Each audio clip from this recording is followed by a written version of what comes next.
નાસ્તિકોથી ક્યારે પણ વિરોધ નહીં કરવો, નાસ્તિકોનો તિરસ્કાર નહીં કરવો, નાસ્તિકોને સમજાવવું, પણ વધારે પડતું પછી એ લોકો સાથે આર્ગ્યુમેન્ટમાં ઉલઝવું નહીં. ઘણીવાર શું થાય કે આપણે નાસ્તિકો સાથે બહુ આર્ગ્યુમેન્ટ કરીએ ને પછી એ નક્કી જ છે, નથી જ માનવાનો, એને પહેલાથી નક્કી જ કરી લીધું છે કે મારે કોઈ જ વસ્તુ સ્વીકારવી નથી, માનવી નથી, તો એને એના હાલ પર છોડી દેવું. એની બુદ્ધિ જ એવી થઈ જાય છે. ભગવાન જ નથી ઈચ્છતા કે એ ભક્તિ કરે. ભગવાન કે છે મારે ક્યાં આટલી બધી ભીડ કરવી ભાઈ આ ભૂતલ પર, અને ગોલોકધામમાં મારે ક્યાં આટલી ભીડ કરવી? બધા લોકોને જો મોક્ષ મળી જાય, ગોલોકધામ મળી જાય, તો પછી ભૂતલ પર કોણ કર્મ કરશે? એટલે ઘણા જીવોને ભગવાન પહેલાથી જ એ પ્રકારની પ્રકૃતિ આપે છે ને પ્રવૃત્તિ આપે છે કે એ લોકોનું મન ભગવાનમાં લાગતું જ નથી. ભગવાન કહે છે મારે બધા થોડા ભક્તિ કરવા વાળા લોકો જોઈએ છે, કોઈ સાયન્ટિસ્ટ પણ બનવા જોઈએ, કોઈ રેશનલિસ્ટ પણ બનવા જોઈએ, કોઈ મને ન માનના વાળા પણ બનવા જોઈએ. એવા પણ લોકોની જરૂર છે, તો આ સંસાર ચાલે, તો આ જગત ચાલે. એટલે એવા લોકોને પણ હું જન્મ આપું છું. અને એટલે જ આપણે અગર ભક્તિ કરતા હોઈએ ને આપણા જીવનમાં ભક્તિ હોય તો આપણે ભાગ્યશાળી કહેવાઈએ કે ભગવાન આપણો ઉદ્ધાર કરવા માંગે છે, ભગવાન આપણને એમનું ધામ આપવા માંગે છે. એટલે ભગવાને આપણને ભક્તિનું સાધન પ્રદાન કર્યું છે. એનું અર્થ એ છે કે ભગવાન નિશ્ચિત આ જન્મનો ફેરો આપણો સાર્થક કરવા માંગે છે, અને બીજી વાર કદાચ આપણને જન્મ આપવા નથી માંગતો, એટલે આપણને ભક્તિ કે સત્સંગ તરફ જોતરી રહ્યો છે.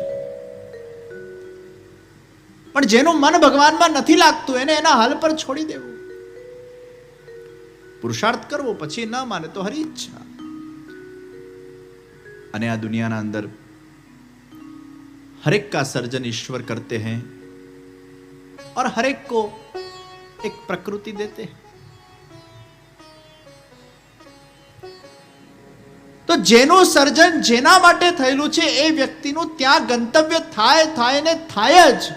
અને એ અગર એના ધર્મને ત્યાં ફોલો કરે છે એમાં એને કોઈ જગ્યાએ દોષ લાગતું નથી. એટલે જ કહેવામાં આવ્યું કે કોઈ આર્મી વાળો વ્યક્તિ, કોઈ સૈનિક અગર બીજા સૈનિકને મારે છે તો એને હત્યાનો દોષ નથી લાગતો.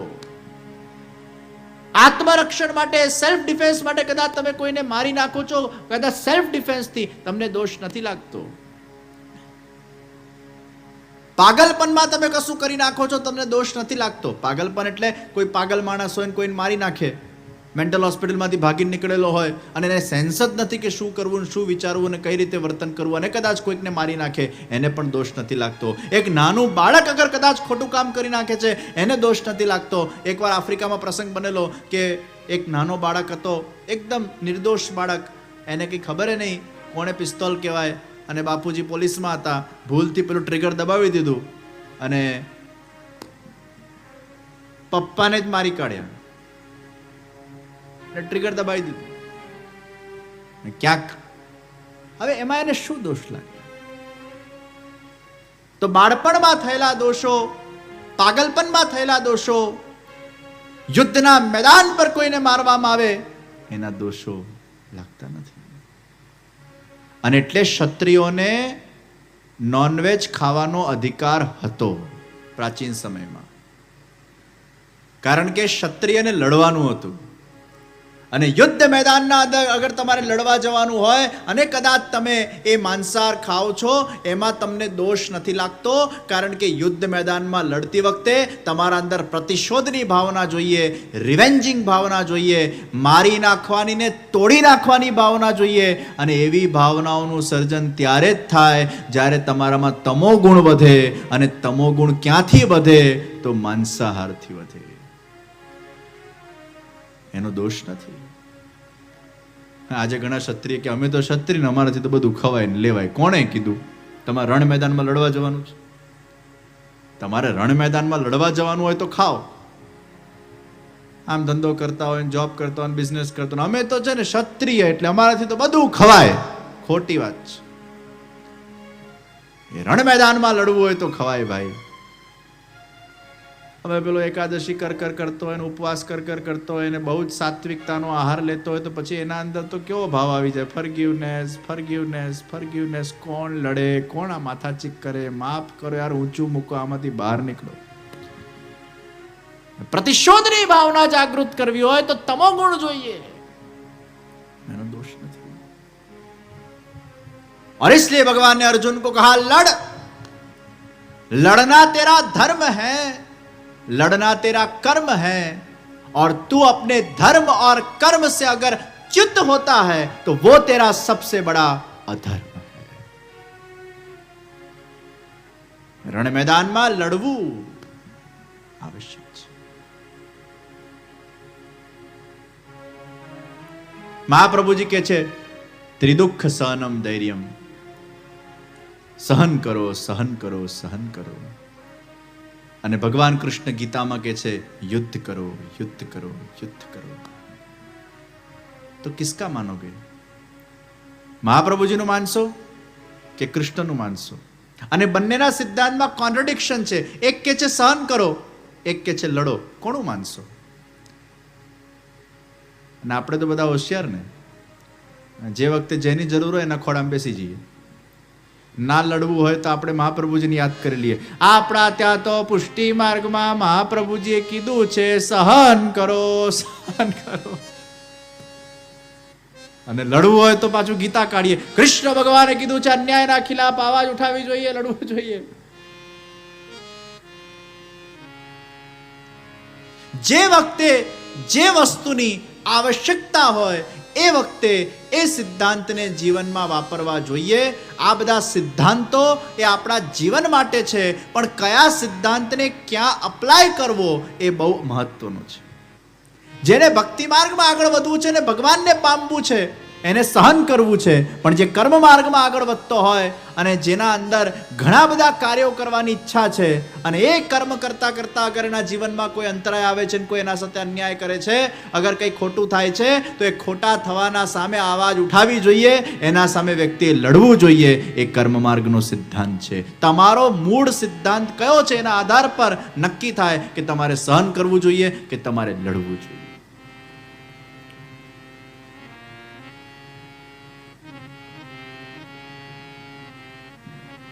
અર્જુનને ભગવાને લડવા માટે કીધું.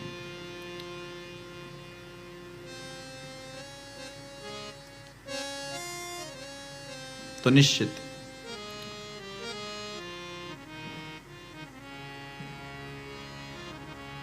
हर एक का सर्जन भगवान कुछ न कुछ करवाने के लिए करते. नास्तिक हो या आस्तिक हो, जेमा हकार छे आस्तिक, जेमा नकार छे नास्तिक. નાસ્તિકનો એ સ્વીકાર છે. અને કેવી સુંદર દૃષ્ટિ આપી છે. આપણે બધાએ વેજીટેરિયન બનવું જોઈએ, પણ કદાચ કોઈ અજ્ઞાનતાવશ અગર નોનવેજ ખાય પણ છે તો ઠીક છે. એનો અર્થ એ નહીં કે આપણે નોનવેજને પ્રમોટ કરીએ છીએ, પણ બહોળી દૃષ્ટિથી અગર વિચાર કરીશું, જો બધા વેજીટેરિયન થઈ ગયા તો આપણે ભૂખ્યા મરશું. કારણ કે એટલા વેજીટેબલ અવેલેબલ જ નથી આ વિશ્વના અંદર. ભગવાને એવું બેલેન્સીકરણ કરેલું છે કે અમુક અજ્ઞાનતામાં પડાયેલા લોકોને ભગવાન નોનવેજ ખવડાવે છે કે તમે ખાઓ ભાઈ, તાકી મારા વેજીટેરિયન લોકો સુખી થાય. દુનિયામાં સારાઈ ને ખરાબી બંને જોઈએ. તો જીવનમાં શુભ વિચાર ને સુંદર વિચાર લાવવા માટે સત્સંગ, સ્મરણ, સેવા, કીર્તન, જે પંચામૃતની મેં વાત કરી એના સાથે સાથે સાત્વિકતાની આવશ્યકતા છે. એમાંથી સાત્વિકતા ચોક્કસ મળે છે.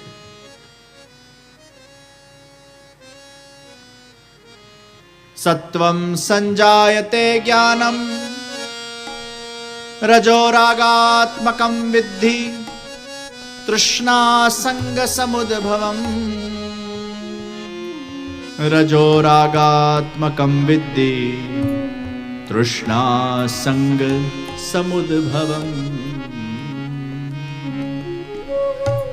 ઈચ્છા પૂરી થાય તો પણ દુખીનો દુખી જ રહે, એ તમોગુણનો પ્રભાવ. ઈચ્છા પૂરી થાય તો જ હું સુખી થઉં, આ રજોગુણનો પ્રભાવ. અને ઈચ્છા પૂરી થાય કે ન થાય તો પણ હું સુખી રહું, આ સત્વગુણનો પ્રભાવ. સાત્વિક, રાજસ અને તામસ પ્રકૃતિના 3 ગુણો છે અને પ્રકૃતિ આ 3 ગુણથી બનેલી છે. પ્રકૃતિમાં જે પ્રોડક્શન થાય છે એ સત્વ, રજ અને તમનું થાય છે. સાત્વિક ગુણ સૌથી વધારે શેમાં છે? ફ્રૂટ્સમાં છે. ફ્રૂટ્સનો આહાર તમે લો, સાત્વિકતા વધે. પ્રાચીન સમયમાં યોગીઓ ફલાહાર કરતા, એમનામાં રજોગુણ એકદમ ક્ષીણ થઈ જતું. જેને યોગ સાધનામાં આગળ વધવું છે,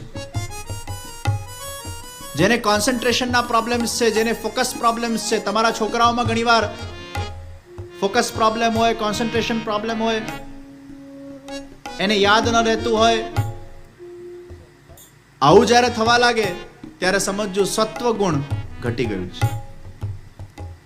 અને સત્વ ગુણ વધેલું હશે, ફોકસ રહેશે, સ્થિરતા રહેશે, મન મક્કમ રહેશે.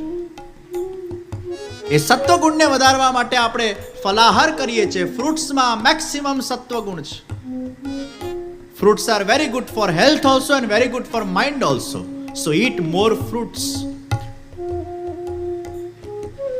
સત્વગુણ.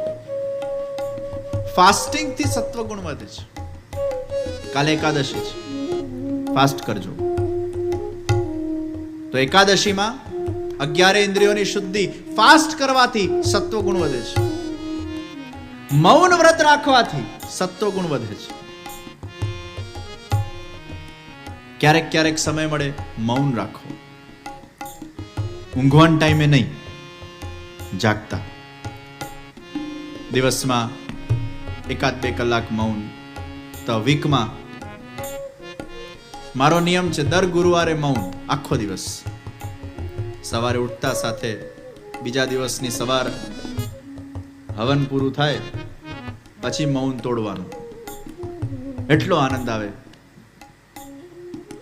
અને મૌન વ્રત તમારાથી થાય તો ટ્રાય કરજો. ભલે વીકમાં એકવાર ની મહિનામાં એકવાર તો ચૂપ રહો. મહિનામાં એકવાર મૌન. અને આપણે ધારીએ કરી શકીએ તો ધારતા નથી, વાત જુદી છે. મહિનામાં 1 દિવસ મૌન, બહુ મજા આવશે. પણ મૌન વ્રત જ્યારે લો ને ત્યારે મોબાઈલ વ્રત પણ લેવો પડે. મૌનમાં પાછું મોબાઈલ ચાલુ હોય તો પાછું એ મગજ ત્યાંનું ત્યાં જ ફર્યા કરે. આ તો આપણા પોતાના માટે છે, પોતાના મનના શુદ્ધિ માટે છે, પોતાના વિચારની શુદ્ધિ માટે છે, પોતાના હૃદયની શુદ્ધિ માટે છે મૌન વ્રત. તો સાત્વિકતા ક્યાંથી વધશે? સત્સંગથી વધશે, વ્રતથી વધશે, મૌનથી વધશે. અને સાત્વિકતા વધતી જશે એટલે શુભત્વ વધશે, સારા વિચારો આવશે. રજોગુણ વધી જાય તો ઈચ્છાઓ બહુ આવશે. રજોગુણની જરૂર છે પણ વધારે પડતો વધી જાય તો ઈચ્છાઓ, કામ વધશે. અને તમોગુણ વધશે એટલે અજ્ઞાનતા વધશે. તો તમોગુણ કોના માટે પ્રોહિબિટેડ છે? જેને ભક્તિમાં આગળ વધવું છે, જેને સાધના કરવી છે, જેને આધ્યાત્મિક રીતે પોતાનો વિકાસ કરવો છે, એના માટે તમોગુણ પ્રોહિબિટેડ છે. એટલે પુષ્ટિ સંપ્રદાય, જૈન સંપ્રદાય, સ્વામિનારાયણ સંપ્રદાય, ઇસ્કોન સંપ્રદાય, આ બધા જ સંપ્રદાયોના અંદર ઓનિયન ગાર્લિકનો વર્જ કરવામાં આવ્યો, કારણ કે એ તમોગુણ એનર્જીને તમારા અંદર વધારે છે. કેટલા લોકો ઓનિયન ગાર્લિક નથી ખાતા? હાથ ઊંચો કરે. નથી ખાતા. ખાય છે? હાથ ઊંચો કરે.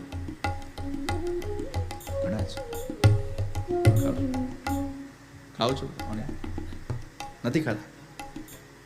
તમે ખાવ છો? તમે ખાવ છો રોજ? કોઈ આંગળી ઊંચી થઈ તો આ મ્યુઝિક બંધ થઈ ગયું. લે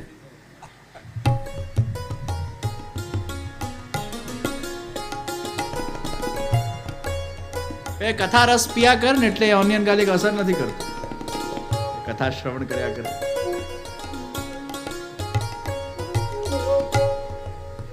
તો આધ્યાત્મિક માર્ગ પર અગર આગળ વધવું હોય તો એમાં ઓનિયન ગાર્લિક નું વર્જ છે. અને કદાચ ઓનિયન ગાર્લિક બહુ ખાતા હો તો પછી ઉપવાસ કરો, વીકમાં 2 દિવસ ફાસ્ટિંગ. એટલે તમોગુણ એનર્જીને બેલેન્સ કરશે. તો સાત્વિક, રાજસ અને તામસ, આ 3 તત્વ એ પ્રકૃતિના તત્વો છે. અને જે પ્રકૃતિમાં જે ગુણ છે એ આપણા અંદર આવે છે. અને એટલે જ આપણે નોનવેજ નથી ખાતા. કેમ? તમે વિચાર કરો, જેટલા પ્રાણીઓ નોનવેજ ખાય છે એ બધા હિંસક છે, અને જેટલા વેજીટેરિયન પ્રાણીઓ છે એ અહિંસક છે. તો મનોવિજ્ઞાન પ્રૂવ કરે છે કે if you eat non-veg you become violent. If you eat veg, you become silent. તો વધારે પડતા બુદ્ધિશાળી લોકો પાછા પ્રશ્ન કરે કે અમે તો એવા લોકો જોયા છે ને, વ્રતો કરે, ફલાર કરે, તોય એટલા વાયલેન્ટ હોય છે. અને અમે તો એવા લોકો જોયા છે કે નોનવેજ ખાનાર લોકો પણ સાયલેન્ટ હોય છે, એટલા હમ્બલ હોય છે, એટલા વિવેકી હોય છે, એટલા સાત્વિક હોય છે કે આપણને લાગે નહીં કે આવો કોઈ જેન્ટલમેન હોય. તો આવું કેમ થાય છે? એટલે ત્યારે આપણે એના જીવ સ્વભાવ, એના પૂર્વજન્મના સંસ્કારનો સ્વભાવ, એનો દેહ સ્વભાવ, એમાં આપણે જવું પડે કે ઘણીવાર આપણે સાત્વિક ગુણ ખૂબ લેતા હોઈએ આહારમાં, પણ જીનેટિકમાં કોઈ પ્રોબ્લેમ હોય, પૂર્વજન્મના સંસ્કારમાં કંઈક પ્રોબ્લેમ હોય, અથવા પછી જીવ સ્વભાવમાં કોઈક વિષય હોય, તો એ એટલો અસર કરતો નથી.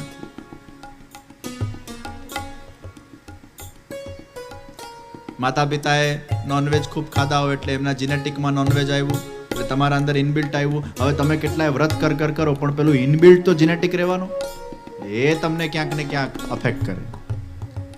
એટલે આમાં મલ્ટિપલ ફેક્ટર્સ કામ કરતા હોય છે.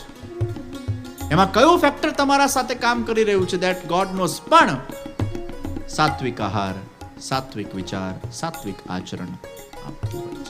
રસખાનજી મુસલમાન હતા, મુસલમાન દેહ હતું એમના પાસે, પણ જીવ દૈવી હતો. એટલે આજે નહીં તો કાલે એ જીવ સ્વભાવના કારણે એ રસરાજ શ્રી કૃષ્ણની ભક્તિમાં લીન બન્યા. ભલે તમારો દેહ સ્વભાવ બરાબર નહીં હોય, જીવ સ્વભાવ. તો સૌથી વધારે આપણા અંદર કયા સ્વભાવ ઇફેક્ટ કરે છે? પૂર્વજન્મનો નહીં, માતા પિતાનો નહીં, તમારો જીવ સ્વભાવ કયો છે? ઈશ્વરે તમને ક્યાંથી પ્રગટ કર્યા છે? એમના મનમાંથી, એમના દેહમાંથી કે એમની વાણીમાંથી? જ્યાંથી તમારો મૂળ પ્રાગટ્ય થયો છે એ મૂળ સ્વભાવ એ ઈશ્વર દત્ત સ્વભાવ છે, અને એ જ તમારી પ્રકૃતિ, એ જ તમારા વિચાર, એ જ તમારું વર્તન બનતું હોય છે.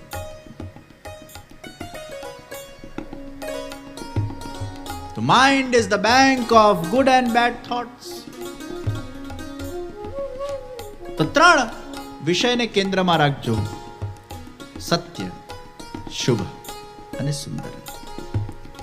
તો એક હોય છે સ્વકેન્દ્રીય વિચારધારા, એક હોય છે સમાજ કેન્દ્રીય વિચારધારા, એક હોય છે પ્રભુ કેન્દ્રીય વિચારધારા. જગતગુરુ શ્રી વલ્લભાચાર્યજી મહાપ્રભુજીનું આ લક્ષ્ય છે કે પ્રત્યેક વૈષ્ણવની વિચારધારા એ પ્રભુ કેન્દ્રીય બને, સત્ય પરખ બને. તમે જે કંઈ પણ કરો, બસ મનમાં એવો ભાવ રાખો, મેરે પ્રભુ મુજે દેખ રહે હૈ. આપણે જ્યારે ખોટું કરીએ છીએ ને ત્યારે આપણા મનમાં આ વિચાર નથી હોતો કે ભગવાન આપણને જોઈ છે. જો આપણા મનમાં આ વિચાર આવી જાય કે ભગવાન મને જોઈ રહ્યો છે, તો આપણે ખોટું કરતા પહેલા 10 વાર વિચારીએ કે આ ખોટું હું કરીશ તો મારા ઈશ્વરને ગમશે. ખોટું કરતી વખતે વ્યક્તિ નાસ્તિક બની જાય છે. પણ આસ્તિક વ્યક્તિ કોને કહેવાય? જે હંમેશા મને મારો ઈશ્વર જોઈ રહ્યો છે, હું મારા ઈશ્વરની સન્નિધિમાં છું, એના કેન્દ્રમાં પ્રભુ હોય છે. હું કંઈક એવું કરું જેનાથી મારા પ્રભુ પ્રસન્ન થાય. હું મારા પરિવારના પોષણ કરું, મારા પ્રભુ પ્રસન્ન થાય. હું મારા કર્તવ્યને બજાવું, મારા પ્રભુ પ્રસન્ન થાય. હું માનવની સેવા કરું, મારા પ્રભુ પ્રસન્ન થાય. હું સમાજની સેવા કરું, મારા પ્રભુ પ્રસન્ન થાય. હું ઠાકોરજીની સેવા કરું, મારા પ્રભુ પ્રસન્ન થાય. હું કથાનું શ્રવણ કરું, મારા પ્રભુ પ્રસન્ન થાય. હું સત્કર્મમાં આગળ વધું, મારા પ્રભુ પ્રસન્ન થાય. હું કોઈ જગ્યાએ નિસ્વાર્થ વોલેન્ટિયર સેવા આપું, મારા પ્રભુ પ્રસન્ન થાય. મારા પ્રત્યેક કર્મના અંગના અંદર, એના વિચારના અંદર એનું કેન્દ્ર જ્યારે મારું પ્રભુ બની જાય છે, ત્યારે વ્યક્તિના જીવનમાં પરમ સંતોષની પ્રાપ્તિ થાય છે કે મેં જે કંઈ પણ સારું કર્યું, મારા ઈશ્વર એની નોંધ ચોક્કસ લીધી છે. अरे दुनिया को प्रसन्न करने जाओगे तो दुनिया प्रसन्न होगी या नहीं होगी उसकी कोई गारंटी नहीं है. દુનિયા તમને જસ આપે કે ના આપે એની ફિકર નહીં કરતા. આ દુનિયાનો કઈ ભરોસો નથી. આજે તમારું સારું બોલશે, કાલે તમારું ખરાબ બોલશે. તમારાથી એને લાભ થશે તો તમારા બનીને રહેશે, તમારાથી નુકસાન થશે તો તમને તરછોડીને જતા રહેશે. તમે દુનિયાને પ્રસન્ન કરવા કામ નહીં કરતા, પણ તમે કોઈ પણ કર્મ કરો એમાં કેન્દ્ર રાખજો, મારા પ્રભુ પ્રસન્ન બને. ભગવાનના દરબારમાં એની નોંધ લેવાય. દુનિયાનો તો કોઈ ભરોસો છે ભાઈ? આજે સારું રાખે ને કાલે આપણા સાથે ખરાબ વ્યવહાર કરી નાખે. સ્વાર્થ પૂરો થાય ને આપણને તરછોડી દે,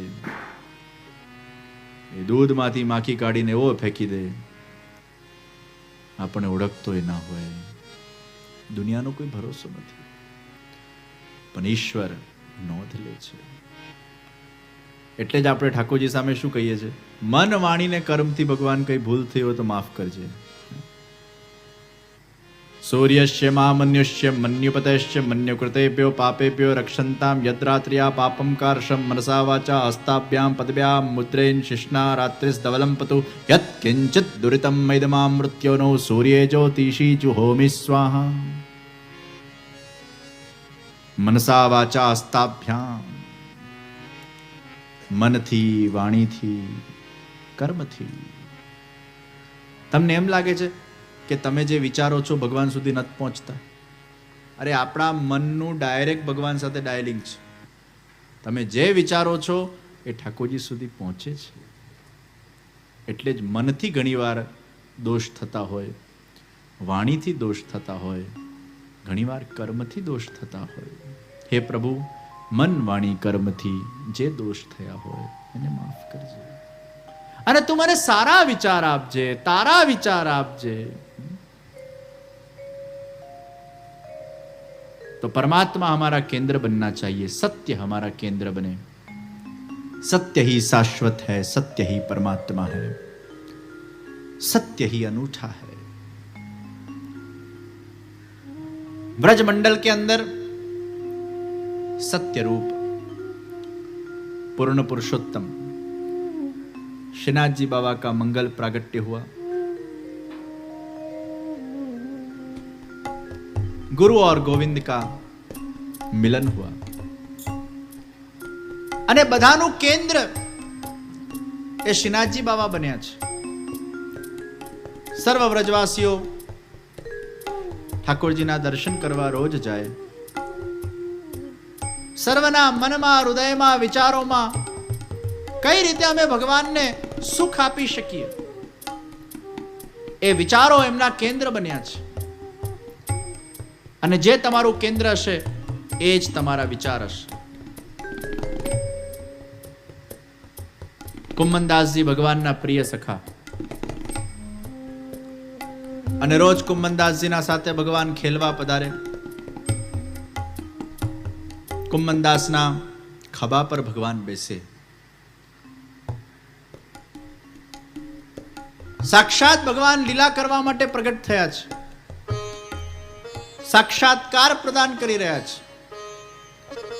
કુમ્મનદાસના ખભા પર બેસીને બંને ચરણારવિંદ ભગવાનના લટકતા છે. બંને ચરણારવિંદને બે હાથથી કુમ્મનદાસ ઝાલી રહ્યા છે.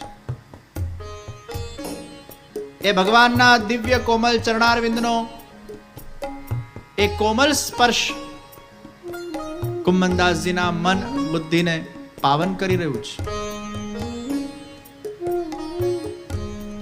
એ ભગવાનના બંને હસ્ત કુમ્મનદાસના મસ્તક પર છે, અને ભગવાનનું મુખારવિંદ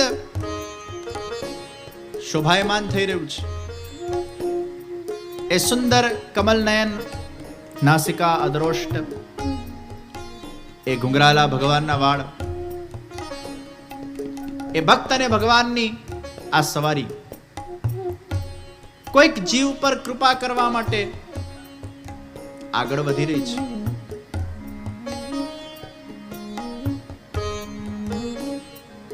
ગાંઠિયોલી ગાંવ પહોંચ્યા, અને એક ગ્વાલિની માથા પર પોટલી લઈને આવતી હોય છે. ભગવાને હાક મારી, अरे ओ ग्वालिनी, इतने धूपन के अंदर नंगे पैर तू कहाँ निकसी? अरे तेरे घर में और कोई नाय है का तो कोई इतना श्रम करना पड़े? एक ग्वालिनी भगवान ना दर्शन करीने आश्चर्यचकित થઈ ગઈ. अरे प्रभु, आप तो मंदिर में विराजते हो, पर्वत के देव हो, आप नीचे भी सड़कों पे आ सकते हो. अरे ग्वालिनी, तुम जैसे जीवों पर कृपा करने के लिए ही तो मेरा प्रादुर्भाव हुआ है. अरे ग्वालिनी, तनिक ये पेड़ की छैया के नीचे बैठकर जल तो पी के जा, वामे तो को कौन सी अवेर होगी। ग्वालिनी बहु प्रसन्न थई, चालता फरता ने पण भगवान पानी नो भाव पूछे छे। कुंभनदास जी मटकी लईने तैयार। लालाए कीधुं आ पोटली मने हाथमां आप, तू जल पी। आ पोटली आम तेम मूकशे ने कोई वांदरू लई जशे, हूँ तारा पोटलीनी सुरक्षा करूं। अहींया जल पीवानो कार्यक्रम चाले छे, अहींया पोटली खोलवानो कार्यक्रम चाले छे। लालाए बे रोटली काढी, पोटली बंद करी, जल पीने ग्वालिनी पाछी आवी, पोटली एने सुप्रत करी। अरे वाह लाला, तू तो बहुत दयालु है रे, तू तो बहुत कृपालु है रे। इतनी धूपन में तूने मुझे ये जलपान कराया, मैं आज धन्य धन्य हो गई। पोटली लईने ग्वालिनी जती रही અને પેડીની છૈયાના અંદર વિશ્રામ કરતા લાલાએ બંને રોટલી જે હાથમાં હતી કુંભનદાસજીને બોલાવ્યા અને કીધું, લે એક રોટી તેરી, એક રોટી મેરી. અરે લાલા, તને મંદિરમાં આટલો બધો ભોગ આવે છે, છતાંય આવી ચોરેલી રોટલીને ખાઈને તને શું પ્રાપ્તિ થાય છે? અરે કુંભના, તું રોટી ખા તો સહી. લાલા, મને આવી ચોરેલી રોટલી ખાવામાં કોઈ રસ નથી, તને ખાવું હોય તો તું ખા. અરે કુંભના, તું ખા તો સહી. અને કુંભનદાસજીએ એકાદ ટૂંક રોટલી ખાધી અને રોટલી એટલી સ્વાદિષ્ટ હતી. अरे लाला, ये तो बहुत मीठी है. अरे कुमना, मैं तो को नहीं कहूं. ये सब ग्वालिन मेरे दर्शन करने आवे, मेरे दर्शन करती जाए करती जाए करती जाए करती जाए और मेरे स्वरूप के चिंतन के अंदर इतनी व्यस्त हो जाए, घर पे जाकर जब रोटी को बेलती जाए बेलती जाए बेलती जाए तो मेरो ही स्मरण करे और मनोमन मुझे रोटी अरोगाती जाए. उनके मन का मनोरथ होता है कि लाला, काश आप हमारे हाथ से बनी हुई रोटी को आरोगो. ये उनके मन के मनोरथों को पूर्ण करने के लिए ही मैं इस प्रकार की लीला करता हूं. अरे कुंभनदास, जो रोटी बेलते बेलते जो मेरे स्वरूप का ध्यान करेंगे और मेरे स्वरूप का ध्यान करके रोटी बनाएंगे, वो रोटी में मिठास नहीं तो क्या खाराश होगी. ભગવાનના ભજન કરતા કરતા, ભગવાનનું સુમિરન કરતા કરતા જે રોટલી બનાવવામાં આવે એમાં મીઠાશ આવે. એટલે જ્યારે રોટલી બનાવો, શ્યામ સુંદરનું ધ્યાન કરો, મનમાં શ્રી કૃષ્ણ શરણમ મમ, શ્રી કૃષ્ણ શરણમ મમ, શ્રી કૃષ્ણ શરણમ મમ, અને એ વાઇબ્રેશન રસોઈમાં આવશે. તમારા મનમાં જે છે એ તમારા બુદ્ધિમાં છે, તમારા બુદ્ધિમાં જે છે તમારા વિચારમાં છે, તમારા વિચારમાં છે એ તમારી ઓરામાં છે, જે તમારા ઓરામાં છે એ તમારા દેહમાં છે, જે તમારા દેહમાં છે એ તમારા હાથમાં છે, જે તમારા હાથમાં છે એ જ્યાં હાથ અડકે ત્યાં જ આખું આ હસ્ત બહુ મોટી માયા છે. એટલે સેકન્ડ આપણે હિન્દુ સંસ્કૃતિમાં નિષેધ કરો, વાત જુદી છે. બે હાથ જોડવા એટલે આપણી સમસ્ત શરીરની જે ઉર્જા છે, શરીરની જે એનર્જી છે, આખા શરીરને રેપ્રેઝન્ટ આપણા બે આ હાથ કરે છે અને માથું કરે છે. એટલે બે હાથ જોડીને જ્યારે આપણે ભગવાનને માથું ઝુકાવીએ એટલે આખા શરીરનું આપણે સમર્પણ કરીએ છીએ. અને તમારા અંદરની જે એનર્જી છે, યા તો હાથમાં, યા પગના અંગૂઠામાં, યા આંખમાં, એમાં સૌથી વધારે તમારા હાથમાં. આપણે ચરણ સ્પર્શ કરીએ છીએ એટલે પગના અંગૂઠામાંથી એનર્જી લઈએ છીએ. વડીલોના ચરણ સ્પર્શ કરીએ, ગુરુજનોના ચરણ સ્પર્શ કરીએ, ઠાકોરજીના ચરણ સ્પર્શ કરીએ. વડીલોની ચરણ સેવા કરવાનું પણ પુણ્ય છે. એ વડીલોની ચરણ સેવા કરો એટલે એમને જેટલી તીર્થયાત્રાઓ કરી હોય એનું જે પુણ્ય સત્વ એકત્રિત થયું હોય એ તમને પ્રાપ્ત થાય છે. એટલે તમારા પાસે બહુ ધ્યાન, અનુષ્ઠાન, મંત્ર, તીર્થયાત્રાઓ કરવાનો બહુ ટાઈમ ના હોય તો જે કરતા હોય એના પાસે 5 મિનિટ બેસી જવાનું, એટલે થોડું ઘણું તમને મળી જાય એમાંથી. કંપનીમાં કંપનીવાળા મહેનત કરે પણ તમે એકાદ નાનો શેર લઈ રાખેલો હોય તો ડિવિડન્ડ મળ્યા કરે. એમ જે લોકો તપ કરતા હોય, અનુષ્ઠાન કરતા હોય, યજ્ઞ કરતા હોય, ભગવાનની સેવા કરતા હોય, એના સાથે ક્યાંક આપણે જોડાઈ જઈએ તો નાના મોટા ડિવિડન્ડ્સ આપણને પણ મળ્યા કરે, નાના મોટા પુણ્ય આપણને પણ મળ્યા કરે, આશીર્વાદો આપણને મળ્યા કરે. એટલે પછી આપણે કદાચ ન કરીએ તો ચાલે, પણ એમાંથી આપણને મળી જતું હોય છે. તો તમારા દેહની જે એનર્જી છે એ તમારા હાથમાં, પગમાં અને આંખમાં, એટલે નજર નથી લાગતી, એ આંખથી લાગે છે. અને નજર પાછી 2 પ્રકારની, સારી, ખરાબ. કોઈની સારી નજર લાગે, કોઈની ખરાબ નજર લાગે. તો જેના અંદર જે એનર્જી હશે એ એનર્જી આપશે. અને એટલે જ આપણે શેખેન્ડ નથી કરતા, એમાં એનર્જીનો આપલે થાય છે. આપણે આપણી એનર્જી જેવા તેવાને નથી આપતા, એ એનર્જીને આપણે સંયમિત રાખીએ છીએ, સંગ્રહિત રાખીએ છીએ. એટલે આપણે હાથ જોડીએ છીએ, એનર્જીને બંધ રાખીએ છીએ, આપી નથી દેતા. એક તો આમે માંડ ભેગી કરેલી એનર્જી હોય ને પછી બધાને આપતા ફરો તો તમે ખાલી થઈ જાઓ. Energy transformation is blessings. તમે કોઈના માથા પર તમારો જમણો હાથ મૂક્યો અને વેલ વિશ આપી, એટલે તમારા મનમાં જે શુભ ભાવ હતા, જે તમારી સાત્વિકતા હતી, એ તમે સામેવાળાને પ્રદાન કરી. એટલે transformation of your positive energy into N individual, that is called as blessings. Energy transformation. Shri પ્રભુને પ્યારા શ્રી યમુનાજીના લાડીલા એવા રસિક સત્સંગી વૈષ્ણવોને જે શ્રીના આ વચનામૃત ગમ્યા હોય તો આ વિડીયોને લાઈક કરજો, શેર કરજો અને અમારી ચેનલ શ્રી વલ્લભ સત્સંગને સબસ્ક્રાઈબ કરવાનું ભૂલશો નહીં, જેથી તમને આવા અવનવા વચનામૃતો મળતા રહે. સર્વે વહાલા વૈષ્ણવોને ભાવથી જય શ્રી કૃષ્ણ.